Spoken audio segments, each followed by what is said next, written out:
Support for Louisiana, the state we're in, is provided by Entergy Louisiana is strengthening our power grid throughout the state.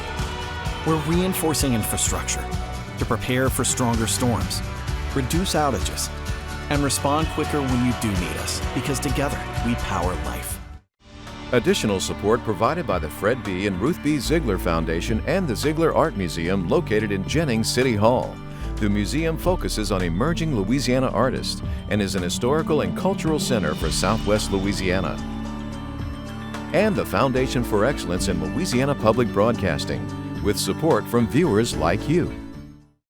Higher education could once again be on the chopping block with possible cuts to scholarships and certain programs. And we are back on the Northeast Louisiana Music Trail as its founders look to preserve the legacy of often overlooked artists. And medical debt is a huge problem in Louisiana, but relief is in the works for some patients. And Centenary College's football program is back for the first time since World War II.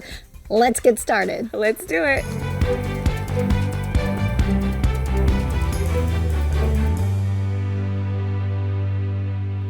Hello, everyone. I'm Karen LeBlanc. And I'm Dorothea Wilson. Much more on these top stories in a moment on this week's edition of Louisiana, the state we're in. But first, the union representing 45,000 striking dock workers has reached a deal to delay the strike. The International Longshoremen's Association shut down ports along the Gulf and East Coast, including the Port of New Orleans, for 3 days in a push for higher wages and protection against job automation. Late Thursday, the union reached a deal to delay the strike until mid-January to give more time for negotiations. Meanwhile, higher education leaders across Louisiana are sounding the alarm over potential budget cuts. The looming shortfall this next fiscal year could result in reductions to top scholarships, the elimination of some university programs, and possibly campus closures. Other cuts would impact economic growth in higher education. We've seen this dance before. According to Governor Landry, Louisiana is facing a massive budget shortfall in the upcoming year. Because healthcare and higher education are two unprotected entities, Louisiana's colleges and universities could take yet another devastating blow with a proposed budget cut of up to $250 million. That could result in huge reductions to student aid like TOPS and scholarships. For colleges and universities across the state, it would be devastating. Layoffs of faculty, perhaps some satellite campuses or campus closures. For students, which is the heart of what we do, less access to courses, less access to programs, perhaps less access to financial aid. And we know for students, if you can't afford it, you can't achieve it. Dr. Kim Hunter-Reed, Commissioner of Higher Education, says while there is some concern, she's hopeful that the proposed $250 million is only the worst-case scenario. Dr. Reed says it's important that we look at higher education as an investment in Louisiana's future. Higher education is not just a line item in the budget. It's an investment in our people. It's a statement of our priorities. And so that's the work that we want to continue to do, to talk about what it means for Louisiana to prosper, what it means for people to have access to the credentials and the skills that allow them to support themselves and their families. Dr. Dennis Shields, president of Southern University, says they've faced drastic cuts in the past and only have recently started to recover. He worries that programs implemented to prepare students for growing job markets in Louisiana could be scaled back or eliminated. You know, we've added a couple computer engineering, construction management that are greatly needed. We're exploring developing a chemical engineering program. All programs that would be beneficial to the state in a significant way. We're trying to expand access to our nursing program, our top flight nursing program. These budget cuts means we may not be able to produce even the number of nurses we already are. And there is a desperate need for more nurses in the state of Louisiana. Dr. Shields also says the potential cuts could mean fewer students from low-income families will be able to attend college because they won't be able to access vital financial aid. 65 to 70% of our students are Pell eligible, which means they come from very modest base. We don't have enough scholarship and grant support now to ease their burden in the way I think it should be. Many of them are the first generation in a family to come to college. They need more hands-on support, not less. Both Dr. Shields and Dr. Reed are urging the legislature to find ways to minimize the impact to higher education to make sure students have access to financial aid and programs to help launch their careers. Governor Landry and other state officials hope to call a special session in November to look at ways to plug potential gaps in the next year's state budget. From hashtags to headlines, here's what's trending this week. Sadly, the topic of conversation remains focused on the aftermath of Hurricane Helene. That's right, Karen, and what a travesty. Rescue and recovery teams are still working to reach areas cut off by major flooding in 6 states. So far, officials have confirmed more than 200 deaths. Early estimates put the damage from Helene in the tens of billions of dollars. Tons of volunteers from our state are on the ground in the Carolinas to help out. Members of the Cajun Navy, they're spread out across the region, helping with rescues and setting up distribution centers to hand out essential supplies. And it's interesting, I was reading that the Carolinas have experienced a few 1,000-year floods in less than 1,000 years. Hello, climate change. I mean, it's a real problem. On to a lighter topic now. This month is Music Month in New Orleans, and the NOLA by NOLA Festival continues this weekend.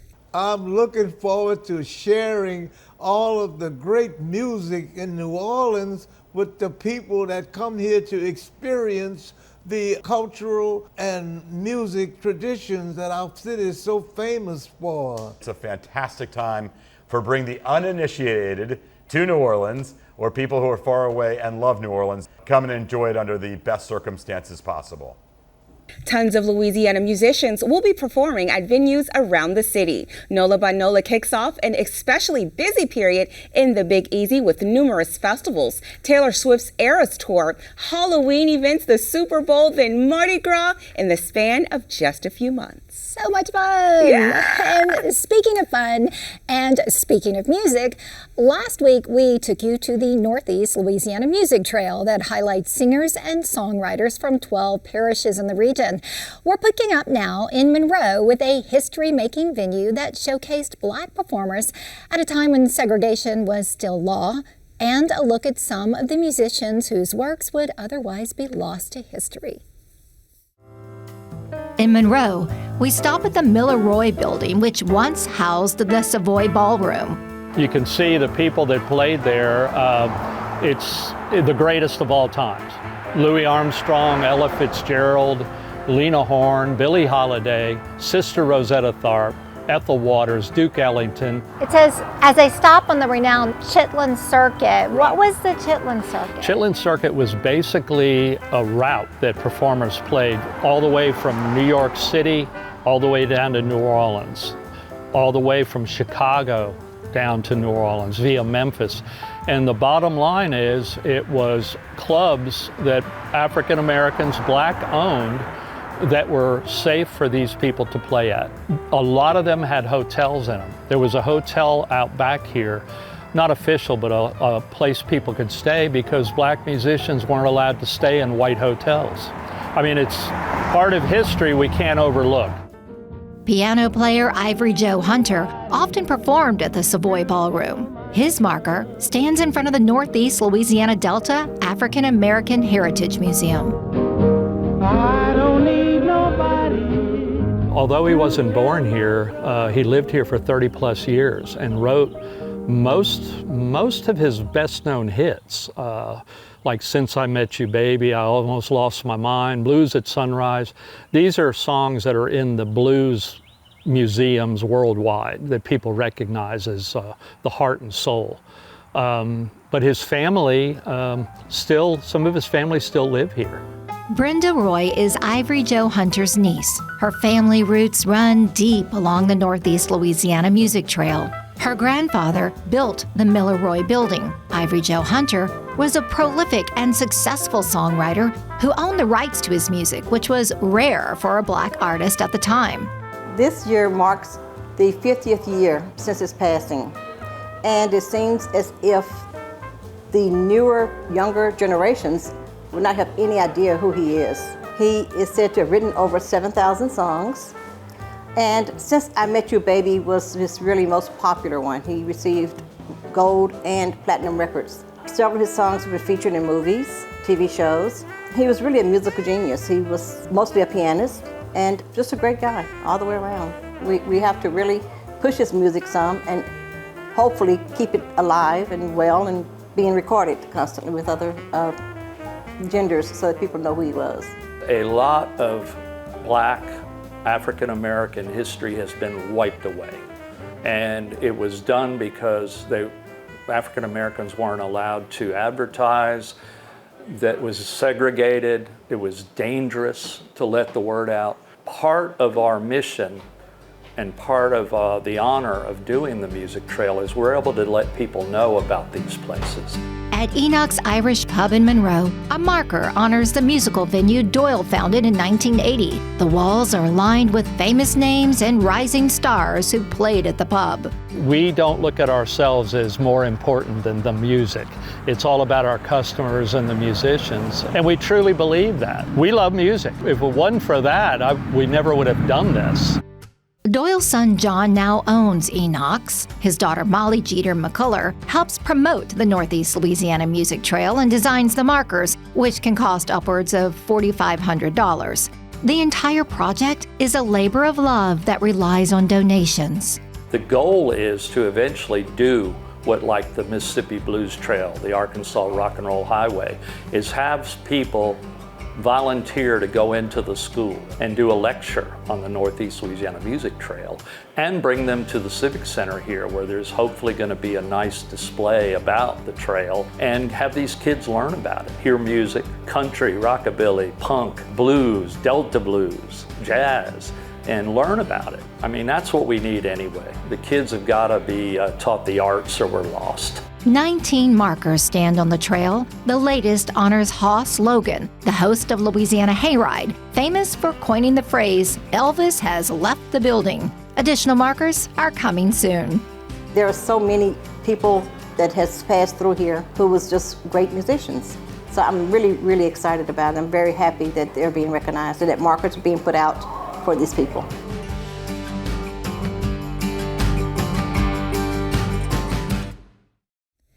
Medical debt is a growing crisis in the United States, and the situation is especially dire in Louisiana. Across the state, consumers owe nearly $2 billion in medical expenses. A New York-based nonprofit has stepped in to help alleviate some of that burden for patients across Louisiana. I am joined by Allison Sesso, President and CEO of Undue Medical Debt. Allison, thank you so much for joining us here remotely, but here at LPB in our studios. Medical debt in Louisiana, it's a pressing problem with consumers here, and Undue Medical Debt stepped in to be part of the solution. Now, before we begin talking about that solution, tell me about Undue Medical Debt. What is the organization and its mission? Yeah, so we are a national nonprofit organization that is working across the country to undo medical debt. That's in our name. What we mean by that is we both want to get rid of medical debts that people are confronting, and I could talk a little bit about our unique model, and it's very one of a kind, and that's being used across the country, as I mentioned. But we also fundamentally think that the issue of medical debt should be solved in a bigger way and with broader solutions. So we're also leaning into the idea of supporting policy changes that can get ahead of this problem and help people so that, frankly, our work isn't needed in the first place. There's a for-profit market for medical debt that we take advantage of in terms of the pricing. So we take government funds, we take donated dollars, and we use those to buy medical debt directly from providers and from the secondary market. And it's literally $1 gets rid of $100 of medical debt. So we use that, and we've been able to get rid of $13 billion of medical debt across the country using this model. And you don't apply. We literally go to the market, we buy the debt, and then we send people letters and say, you've been freed and cleared of this medical debt.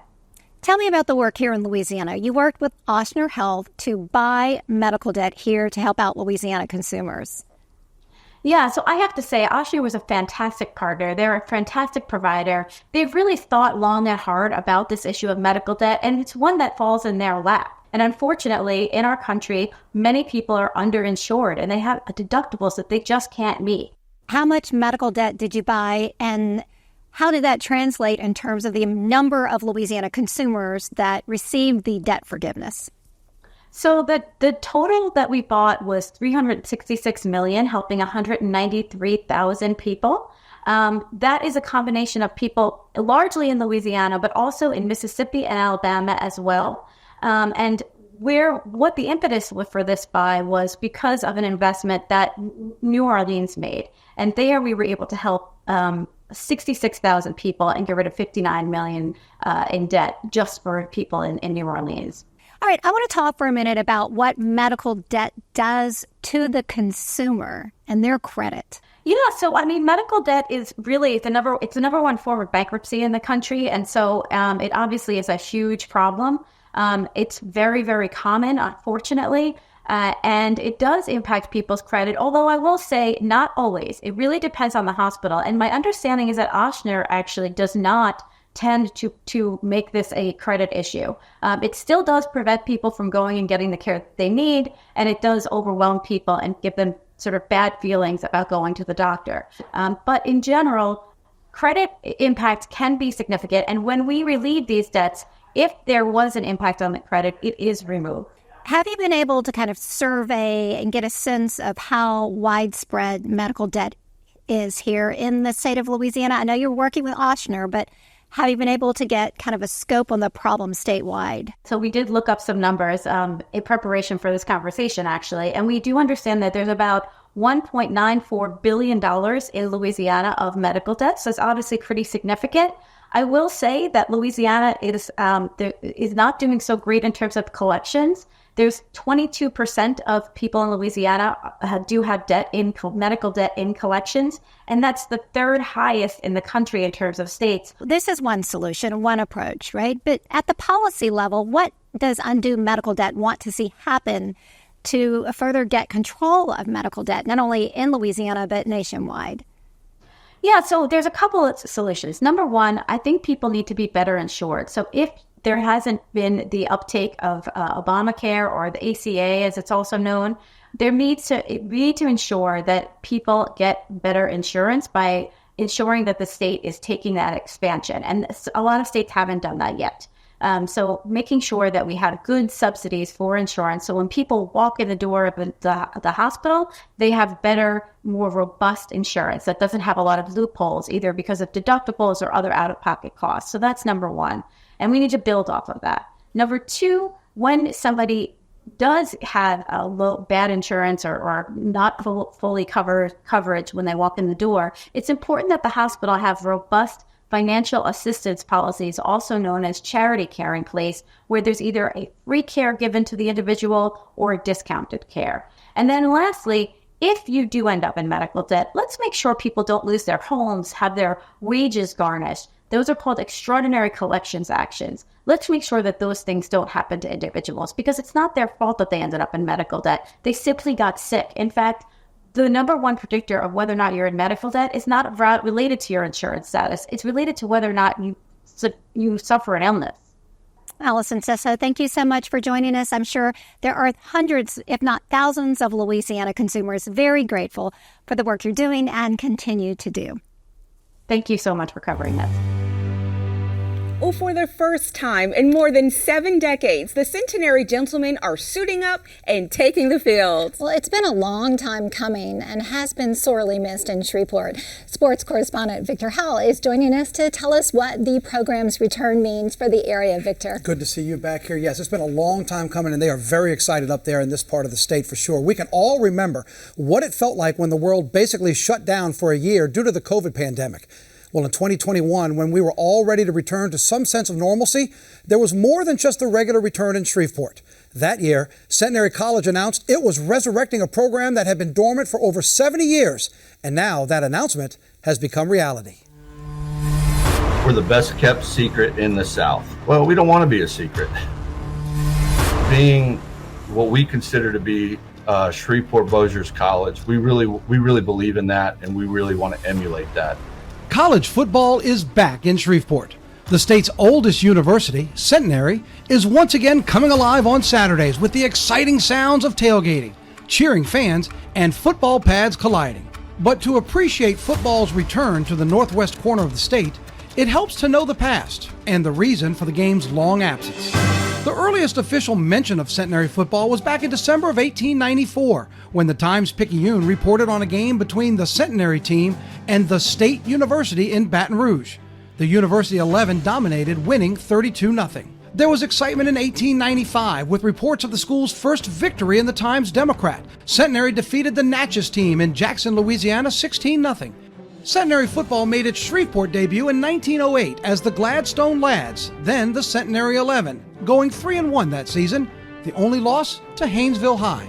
1922 was a big year. The star of the program was Robert Calvin Cal Hubbard, a two-sport star who to this day is the only man inducted in both the Pro Football Hall of Fame and the Pro Baseball Hall of Fame.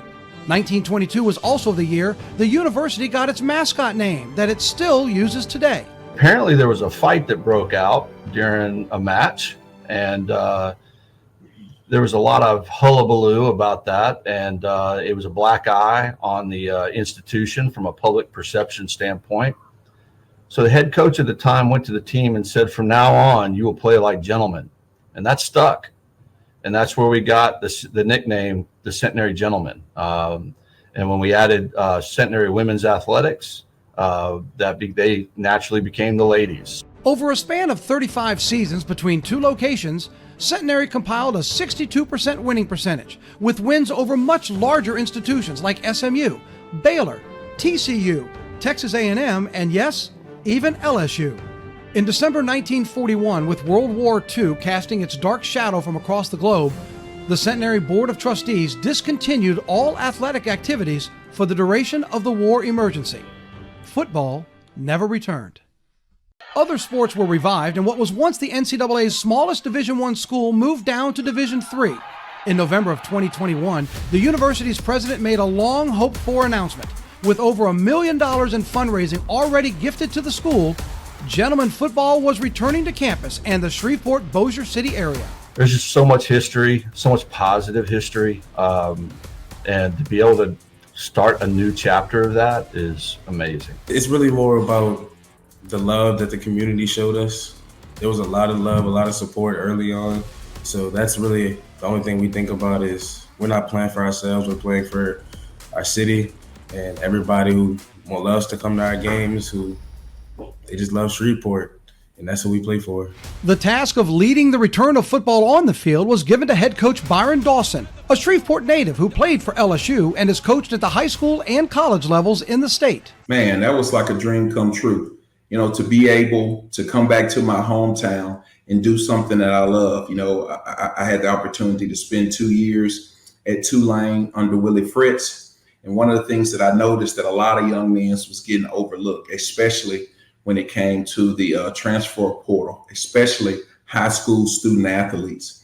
And so I saw it as a great opportunity to go back and be a leader of a team at the head coach position, but do it in my hometown and also do it for a bigger purpose, which is to uplift and to unify the Shreveport Bossier area and the 318 area code. And so I thought it was a dream come true when I got that phone call. The return of gents football has certainly provided opportunity to many who might have thought their football days ended as high school seniors. 66 players on the roster are Louisiana natives. 27 live less than 90 minutes away. For me personally, it was coming here and being able to start something with a group of freshmen just like me that all came here with the same goal of growing a program. And that was my main focus when coming here. Was I knew it was the first year, and it was laying the foundation for the years to come, is setting the culture for the program. The guys from here, from Shreveport, they're some of the hardest players on our team. And I think that's just because of the pride that they have from where they're from. You know, they're not going to come to a school that openly celebrates and openly endorses their city and not play hard. And those are some of the best guys on the team to be around. It's a return 76 years in the making, honoring those who established the program and the successes they had all those decades ago. But it's also a triumphant return for that entire region of the state, which is why when you look at the uniforms when the Gents take the field, you'll notice they're not playing for the name of the school, but for the city it calls home. That was one of the first decisions that we made. We wanted to do that. Let me tell you the significance of it. Shreveport is on the front of our jersey because that is our heart. We are about unity and community. What the game does, how it brings people together, and to go in the stores and go around the city, just people on the street taking pride and high-fiving you and giving you a hug and say, thank you, coach, for bringing football to our city. It really gives you a jolt of energy and motivates you and inspires you to keep pushing and to keep working to make this program great. Centenary football is in the NCAA record books for playing in what is called the craziest football game ever played.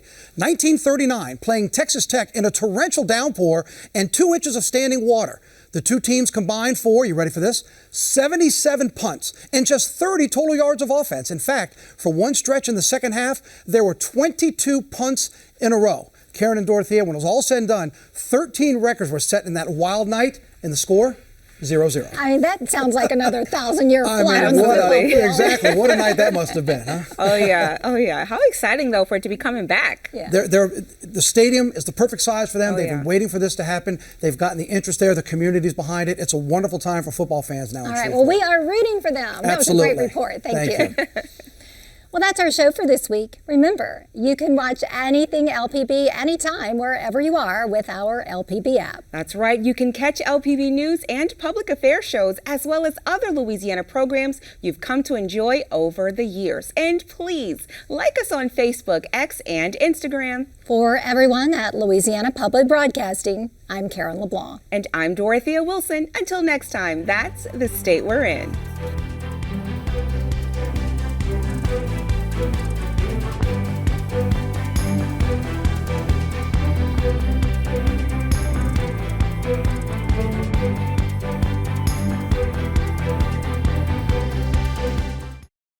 Support for Louisiana, the state we're in, is provided by Entergy Louisiana is strengthening our power grid throughout the state. We're reinforcing infrastructure to prepare for stronger storms, reduce outages, and respond quicker when you do need us, because together we power life. Additional support provided by the Fred B. and Ruth B. Ziegler Foundation and the Ziegler Art Museum located in Jennings City Hall. The museum focuses on emerging Louisiana artists and is an historical and cultural center for Southwest Louisiana. And by Visit Baton Rouge and the Foundation for Excellence in Louisiana Public Broadcasting and viewers like you. Thank you.